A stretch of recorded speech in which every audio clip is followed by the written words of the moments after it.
French President Emmanuel Macron and the United Nations will host Wednesday an international video conference to discuss humanitarian aid for Lebanon after its devastating port explosion in August, while government formation efforts in Lebanon remain at standstill. The World Bank said Lebanon would quickly form a reform-minded government to urgently carry out the reforms. Meanwhile, a fund managed by the World Bank will be created in the coming weeks to channel humanitarian aid through UN agencies and non-governmental organizations.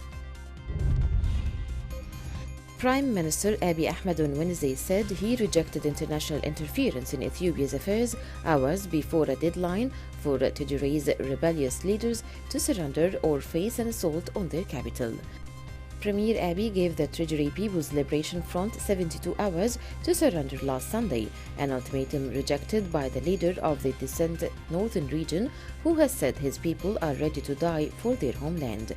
As the clock ticked down, the UN Security Council held its first meeting on the 3-week-old crisis, with particular concern for civilians in the regional capital, Mekelle. The United Nations says food has now run out for the nearly 100,000 refugees from Eritrea who have been sheltering in camps in Ethiopia's northern Tigray region, which has been cut off from the wards for nearly a month amid fighting. UN refugee spokesman Baber Bloch said the camps will have now run out of food supplies, making hunger and malnutrition a real danger, a warning that has been issued since the conflict began nearly a month ago. Ethiopia's government has said it will create and manage a humanitarian corridor for the delivery of aid, but the UN wants access that is neutral, unhindered, and immediate. The U.S. Transportation Department said Wednesday it has made preparations to enable the immediate mass shipment of COVID-19 vaccines and completed all necessary regulatory measures. The department said U.S. agencies have been coordinating with private sector companies that will carry vaccines from manufacturing facilities to distribution centers and inoculation points. It added it had established appropriate safety requirements for all potential hazards involved in shipping the vaccine, including standards for dry ice and lithium batteries used in cooling. India has maintained a declined trend in coronavirus infections, with 36,604 new cases reported in the past 24 hours. According to the Health Ministry, the cases declined by 32% in November as compared to October. For more than 3 weeks, India's single-day cases have remained below 50,000. Health Secretary Rajesh Bhushan said new cases were declining consistently after peaking in mid-September at nearly 100,000 per day. The capital of New Delhi has also seen a dip in daily infections. It reported 4,006 new cases in the past 24 hours. England on Wednesday exited a month-long lockdown, but most of the country remained under restrictions as a new regional system for cutting coronavirus infection rates kicked in. The 4-week lockdown, which began in November, was imposed to stop surging rates of infection, ease pressure on health services, and to allow families to gather for Christmas. But a tough 3-tier system of restrictions will now be in place that has been criticized as doing little to reinstate cherished freedoms and help the virus-battered economy. Britain on Wednesday said it had approved the Pfizer-BioNTech vaccine for use and that it will be rolled out for use from next week.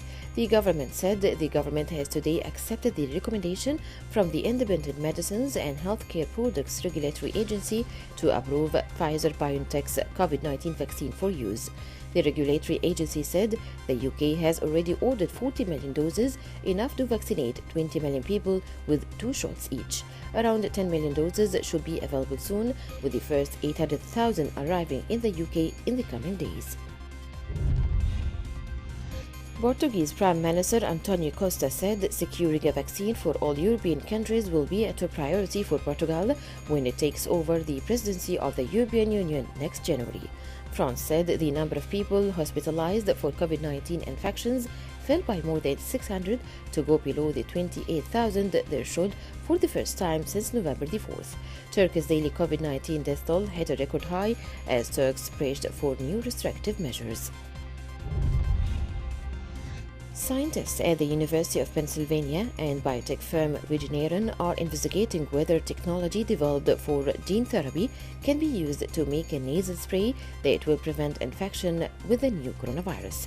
A professor of medicine at Penn, who is leading the project, said the idea is to use a weakened virus as a delivery truck to carry genetic instructions to cells within the nose and the throat, which will in turn create powerful antibodies to stop SARS-CoV-2 from invading the human body. The technology is currently being tested in animals, and Wilson believes that, if successful, it could provide people with around 6 months of protection from a single dose sprayed up the nose, and therefore complement vaccines that could soon be approved.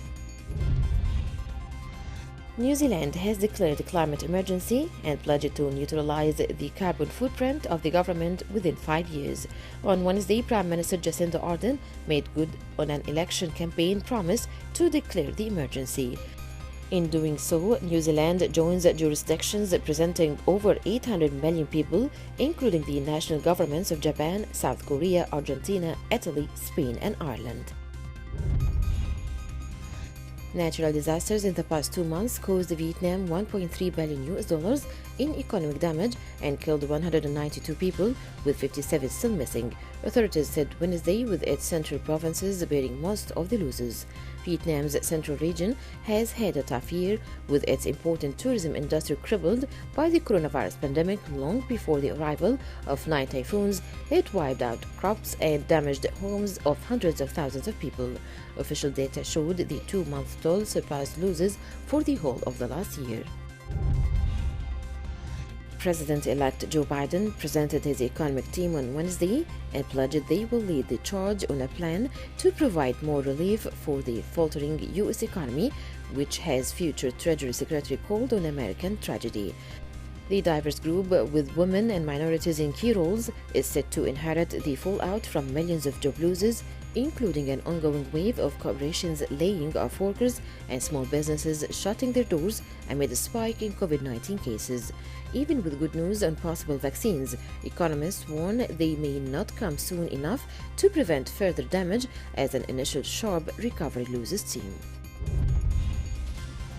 Australia has exited its first recession in almost 30 years after official figures on Wednesday showed the economy grew 3.3% in July-September compared with the coronavirus-hit previous quarter. With local transmission of COVID-19 largely under control, official data showed businesses have begun to rebound and consumer spending has surged. The Australian Bureau of Statistics said household spending largely drove the economic bounce, rising 7.9% compared with the previous quarter. According to media reports on Wednesday, Japan aims to admit large-scale numbers of overseas visitors for the Tokyo Olympic Games without mandatory vaccinations or quarantines, provided tourists submit negative coronavirus test results and download smartphone tracking apps on arrival. The report did not detail how many visitors would be allowed, but said Japan will not restrict foreign travelers' usage of public transportation systems. Games organizers have sold nearly 1 million tickets overseas, compared with 4.5 million tickets sold in Japan. Barcelona will hold elections for a new president on January 24th, the club said, following former chief Josep Maria's resignation early this year. He stepped down in August after the Catalan Giants had been unsettled by a transfer request from their star player Lionel Messi. One of the frontrunners, Joan Laporta, who has at the helm of Barca from 2003 to 2010, a period which included 4 La Liga titles and 2 Champions League triumphs, has already announced he will run for the office. A Chinese probe has landed on the moon in an ambitious attempt to bring back the first lunar samples in 4 decades. Beijing has poured billions into its military-run space program with hopes of having a crewed space station by 2022 and eventually sending humans to the moon.